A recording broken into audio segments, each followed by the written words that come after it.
29 വയസ്സ് മാത്രം പ്രായമുള്ള ഝാൻസി റാണി ഇന്ത്യക്ക് വേണ്ടി പോരാടി മരിച്ചതിന്റെ ചരമ വാർഷികമാണെന്ന്. ജൂൺ 18. ഓർക്കുക, 29 വയസ്സ് മാത്രമായിരുന്നു പ്രായം.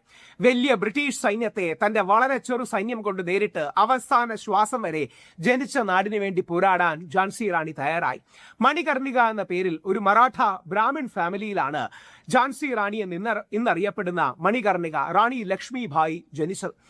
ബ്രിട്ടീഷുകാരുടെ അനീതിക്കെതിരെ രാജ്യത്തിന്റെ സ്വാതന്ത്ര്യത്തിന് വേണ്ടി പോരാടിയ ആ മഹത് വനിതയെ നമ്മുടെ ഭരണഘടനയും ഇമോർട്ടലൈസ് ചെയ്യുന്നുണ്ട്.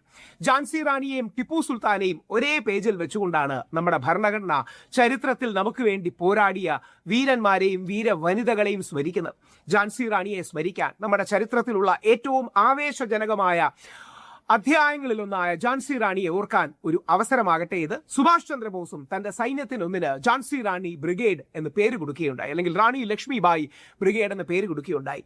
ഇന്ത്യ കണ്ട ഏറ്റവും വലിയ പോരാളികളിലൊന്നായ ഝാൻസി റാണിക്ക് ചരിത്രത്തിൽ നമുക്ക് പ്രണാമം അർപ്പിക്കാം. 29 വയസ്സ് മാത്രം പ്രായമുണ്ടായിട്ടും ഈ രാജ്യത്തിന് വേണ്ടി പോരാടി മരിക്കാൻ കാണിച്ച അവരുടെ ആ മഹത്തരമായ ധൈര്യത്തെ സ്മരിക്കാനുള്ള ഒരു ദിനം കൂടിയാണ്.